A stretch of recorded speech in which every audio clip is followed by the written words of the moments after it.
આપણે બધાએ અંબે માત કી જય બોલાવી, પણ જેના પ્રાંગણમાં આપણે બેઠા છીએ, બોલો શ્રી ખોડિયાર માત કી.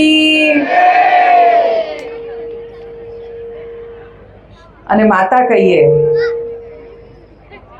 ત્યારે એક સુંદર સહજ એવી બધાને પોતપોતાની માતા બહુ યાદ આવી જાય,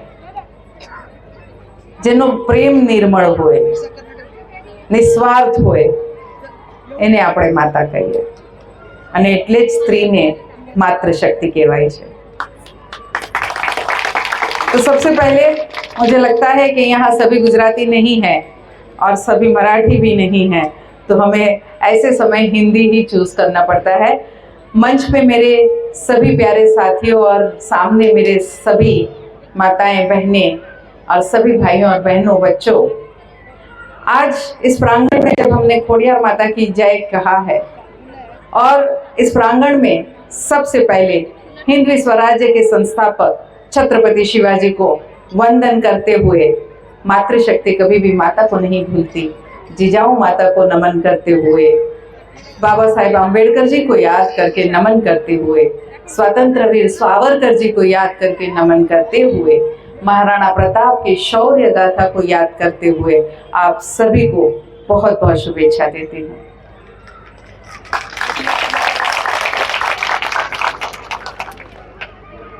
पेंटरपाड़ा ये एक परिसर ऐसा है जहां हमेशा संघर्ष साथ में रहता है. कैसा संघर्ष? तो सबसे बहने प्लीज शांत रह जाए, सुनिए. कैसा संघर्ष? तो सबसे पहले तो हमारे घर की छत को बचाने का संघर्ष. रात को सोए तो हमें ये मालूम नहीं होता कि सुबह कोई नोटिस आ जाएगी, कोई जेसीबी आ जाएगा जो तोड़क कार्रवाई करेगा.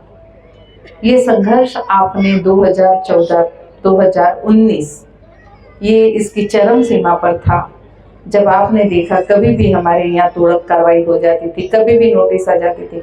नोटिस की तो खासियत भी ये थी कि रात को नोटिस आती थी, पैसे कलेक्ट किए जाते थे और सुबह कहा जाता था कि अब आपकी नोटिस का हमने स्टे ले लिया. ये हुआ है कि नहीं? पेंटरपाड़ा में हुआ है ना?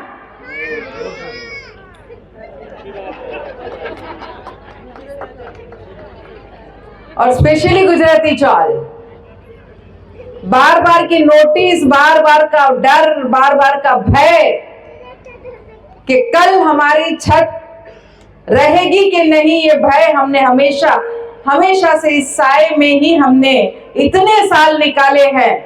लेकिन शांति के 5 साल कब आए? शांति के ये 5 साल थे आपके 2019 से 2024. गए 5 साल में आप याद कीजिए कि कभी कोई नोटिस आई? कभी कोई तोड़क कार्रवाई यहाँ पूरे परिसर में हुई? तो आपको अब सोचना है कि अगले 5 साल आपको शांति के चाहिए या भय के चाहिए?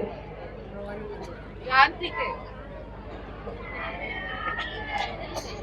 और एक बहुत बड़ा महत्व का प्रश्न है यहाँ की दफन भूमि.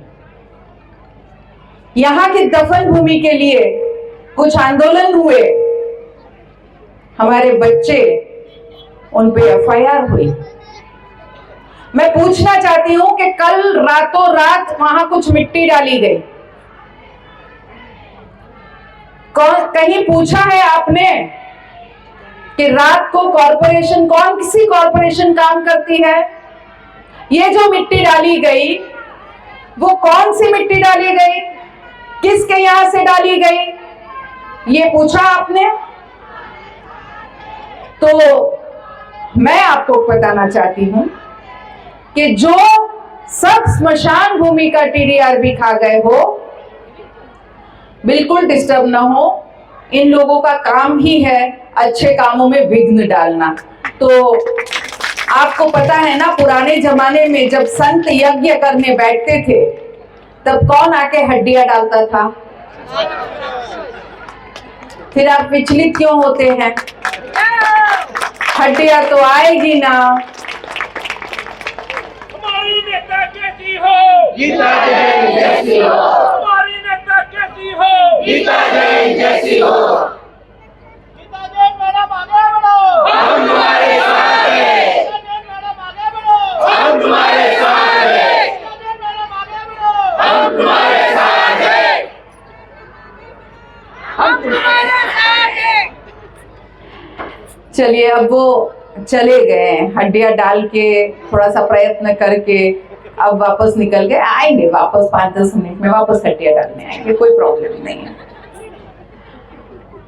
तो दफन भूमि की बात में कर रहे थे। मुझे मालूम पड़ा कल यहाँ सभा थी, उसके पहले पहले सीधा मिट्टी डाला गया। किसी ने ये जानने का प्रयत्न किया कि ये मिट्टी कहाँ से आई? तो ये मिट्टी उनके यहाँ से रातों रात ये बताने आई, आपका विश्वास जीतने आई कि अब यहाँ दफन भूमि नहीं होगी। मुझे ये बताइए कि कुछ मिट्टी डालने से दफन भूमि कैंसिल होती है क्या? तो दफन भूमि ऐसे कैंसिल नहीं होती। उस दफन भूमि को बचाने के लिए यहाँ के स्थानिक लोगों ने इतने आंदोलन किए थे। मैंने कहा ना, कुछ बच्चों पे अभी भी FIR हुई है, क्योंकि यहाँ दफन भूमि ना हो ये स्थानिकों की इच्छा है, और स्थानिक यहाँ दफन भूमि नहीं चाहते, और हम सब उसके साथ हैं। उस समय सबसे पहले तो आपको बता दूं कि नया DP बन रहा है, तो हमारे पास ये मौका होता है कि नए DP में से हमें कुछ कैंसिल करना है आरक्षण, या कुछ नया डलवाना है, तो हम वो कर सकते हैं। लेकिन जिनकी नीयत सिर्फ दिखावा करने की है, वो मिट्टी डालते हैं। तो हमने क्या किया, नए DP में ये दफन भूमि कैंसिल हो, वहां एक खेल का मैदान हो, वो मांग हमारे नए DP में करने के लिए रखी। और कायदे से ऐसे ही किया जाता है। मुझे दिखावा नहीं करना था, मुझे दफन भूमि का या स्मशान भूमि का TDR अपने आप में हजम नहीं करना था। इसलिए ना मैंने मिट्टी डलवाई, ना और कोई नाटक किए, सीधे का सीधा वो आरक्षण ही कैंसिल करने का लेटर दे दिया। और मैं आपको विश्वास दिलाती हूं कि जब नया DP आएगा, तब आप देख लेना कि ऑब्जेक्शन किसका है। तो ऑब्जेक्शन गीता जैन का है, और उस ऑब्जेक्शन की वजह से दफन भूमि कैंसल होके रहेगी। और मैं ये नहीं कहती हूं कि दफन भूमि नहीं चाहिए, और इसीलिए इस दफन भूमि को हमने उत्तर में, जहां इसकी जरूरत है, सर्वधर्मीय स्मशान भूमि, दफन भूमि हमने वहां मंजूर कराया है, और वहां दफन भूमि जरूर होगी, क्योंकि वहां उसकी जरूरत है, यहाँ उसकी जरूरत नहीं। यहाँ हमारे बच्चों को खेल के मैदान की जरूरत है, जिसके लिए हमारे प्रयत्न हैं। मुझे मालूम है पानी की समस्या यहाँ बैठी हर एक महिला को होगी। आपको बार बार पानी के लिए जानबूझ के हैरान किया जाता है। और क्यों हैरान किया जाता है?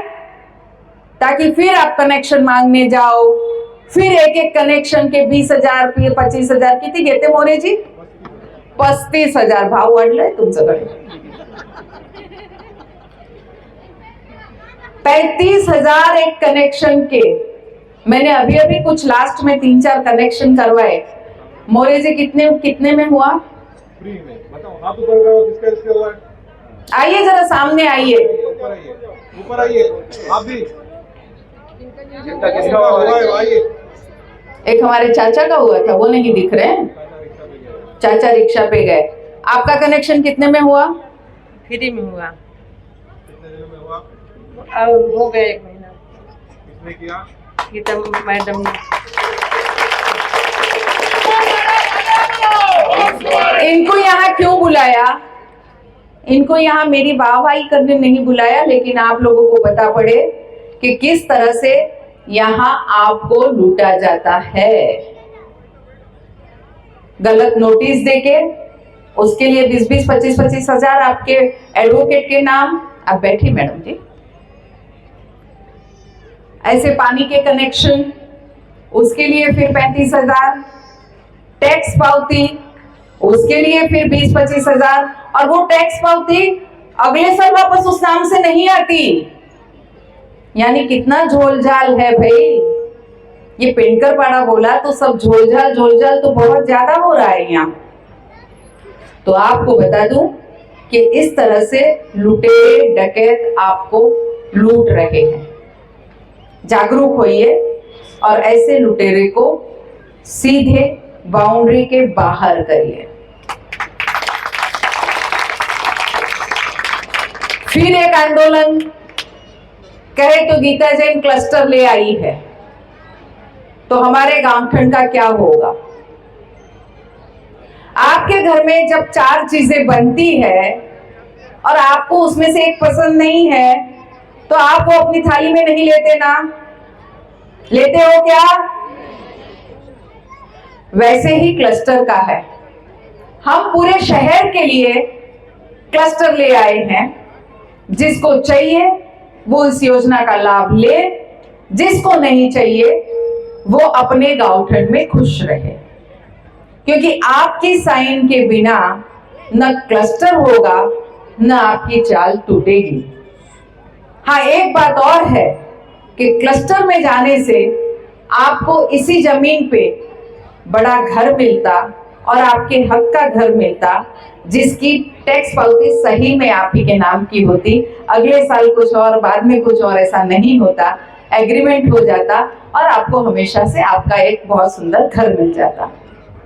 अब आपकी इच्छा है, क्लस्टर में रहना है तो अपनाइए, नहीं रहना है तो ऐसे ही रहिए।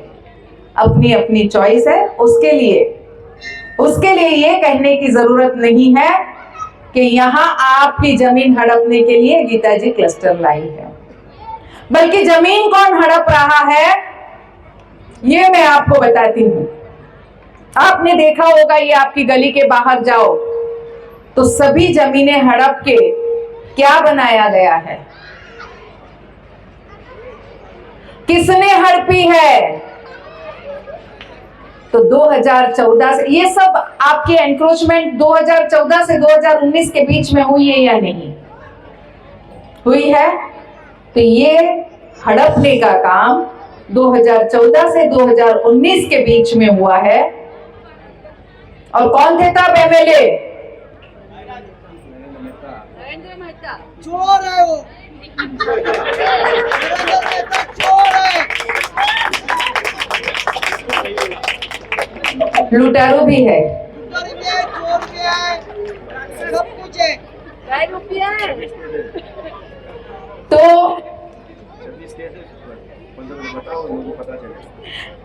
आपको खाली एक ही उनके गुण पता है, मैं बाकी के गुण बता देती हूँ। उन पे 26 केस है और 26 केस में चोरी, डकैती, बलात्कार, भ्रष्टाचार, आय से ज्यादा संपत्ति, जमीन हड़पना, मैंग्रोव्स को काटना, इन सभी टाइप के एफआईआर हुए हैं, केस हुए हैं। क्या ऐसे आदमी के हाथ में आप अपना शहर देना पसंद करेंगे? बहने प्लीज बैठ जाए। तो ये अब आपके हाथ में है कि आप किसको चुनते हैं। एक हमारे और नेता है, आजकल जय श्री राम जय श्री राम जय श्री श्याम कर रहे हैं।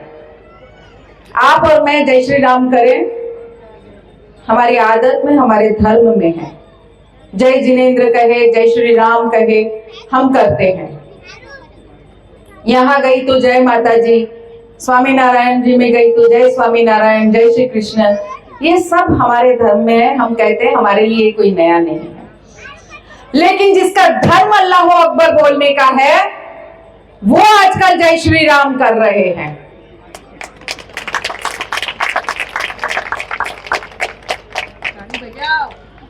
तो मैं ये पूछना चाहती हूं मेरे उन नया नगर वाले भाइयों पे जिन्होंने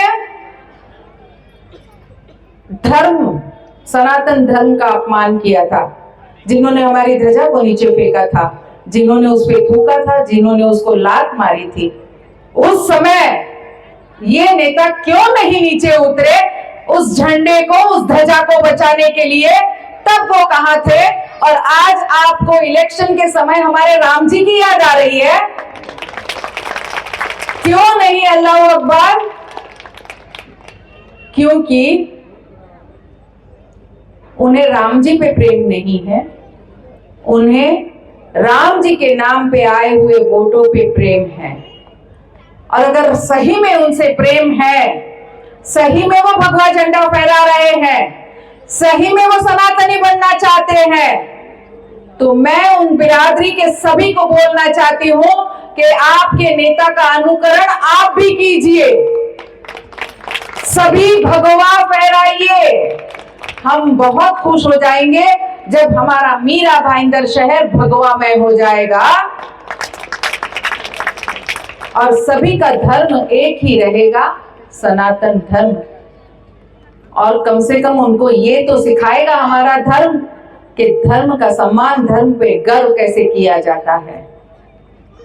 तो एक है जो नकली हिंदू बने हैं, एक है जो जन्म से तो हिंदू है लेकिन चाहते यहाँ दफन भूमि बनाना है, लेकिन चाहते यहाँ बालिशा पीर बनाना है। वो नाम भी ऐसे ऐसे पसंद करके चौक को देते हैं कि उनके हिंदू होने पर मुझे संदेह होने लगा है। टीपू सुल्तान 26 मंदिर तोड़े हैं, तो वो भी नकली हो गए। तो असली तो आपके पास सिर्फ एक है, आपकी हिंदू शेरनी, असली सनातनी। जो भी है, हिंदू हूं, जैन हूं, लेकिन मुझे अपने धर्म पे गर्व है। मैं नकली शो नहीं करती, नकली नाम भी नहीं लेती।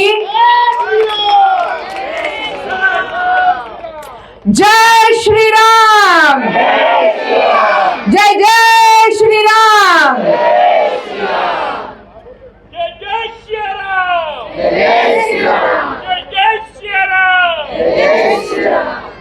होता है ना गर्व, पर आप और मैं तब बहुत खुश होंगे जब हर जगह भगवा होगा, हर जगह जय श्री राम का नारा होगा। मैं आह्वान करती हूँ उन सभी को जो सिर्फ दिखावे के लिए झंडा घुमाए फिरते हैं, आइए हम सब साथ मिलके अपने धर्म का और प्रभाव ना करें और उसे फैलाएं और लोगों को ये प्रेरणा करें कि आइए भगवे रंग में रंग जाइए। जो शांति भगवे रंग में है और कहीं नहीं है।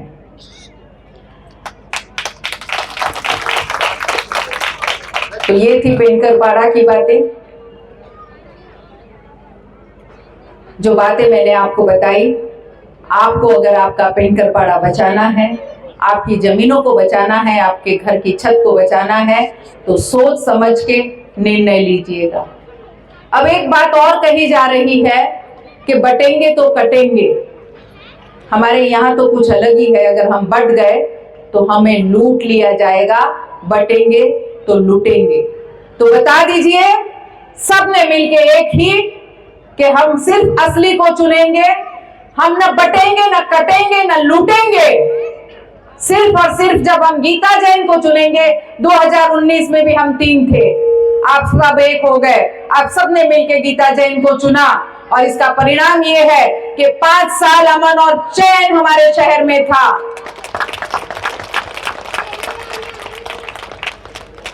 और वही अमन और चैन अगले 5 साल चाहिए, तो बटिएगा नहीं।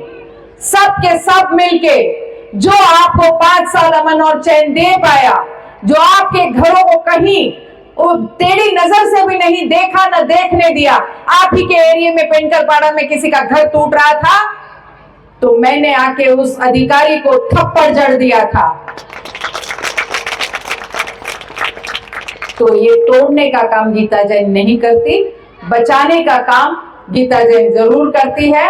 और इसीलिए बचाने वाले के साथ रहिए, सब के सब एक साथ एक होके जब गीता जैन को वोट करेंगे, तभी आपका पेंटरपाड़ा एकदम सुरक्षित रह पाएगा। तो बोलिए जय श्री राम, जय श्री राम। तो हमें पेंकरपाड़ा को बचाना है तो फिर किसे लाना है? निशानी क्या है? नंबर क्या है? तो फिर बजा दे 12, मारिए चौके और छक्के और बजा दीजिए 12, ताकि हम वो स्वर्णिम मीरा भाईंदर और पेंकरपाड़ा बना सके, जिसकी हर पेंकरपाड़ा वालों ने कल्पना की थी। यहाँ गुंडागर्दी नहीं चलेगी। अच्छा, आज पानी नहीं आया, ऐसा मेरे कान में पड़ा। पानी नहीं आया 3 दिन, पर कहीं एक बाजू में तो आया है ना? आया है ना? अब आपको सोचना है कि आपको जानबूझ के जो प्यासा रख रहा है, आपको गुंडागर्दी कर रहा है, आपकी बहन बेटियों की सलामती की चिंता अगर आपको नहीं करनी है, तो यहाँ बहुत सारी गुंडागर्दी वैसे भी है। कहीं गए तो बुला के डांटना, कहीं खड़े रह गए, कहीं बैठ गए तो बुला के डांटना, उसके घर में फोन करके। मैंने एक फोन भी सुना है, अभी एक फोन का रिकॉर्डिंग सुना है। सिर्फ एक नाम ले लिया तो ऐसे छन छन बच के इतनी धमकी दे दी। आप कैसे जी लेते हो इतने भय में? इस भय को हटाइए, इस भय को फेंकिए हटा के, और सामने होके कहिए हम नहीं डरने वाले किसी से। जो होता है कर लो, क्योंकि हमारे साथ हमारी शेरनी खड़ी है। तो आपको फिर एक बार दिल से कहती हूँ, बिल्कुल डरिए मत, बटिए मत। सभी एक होके जब गीता जैन को वोट करेंगे तो कोई कारण नहीं है कोई तीसरा आएगा, कोई कारण नहीं है कि कोई तीसरा आए। बस यही कहती हूँ कि बेखौफ होके इस शस्त्र को आजमाइए, मतदान कीजिए, सुयोग्य व्यक्ति को मतदान कीजिए, क्योंकि दान हमेशा सुयोग्य व्यक्ति को होता है। 12 नंबर बैट्समैन निशानी। जय हिंद।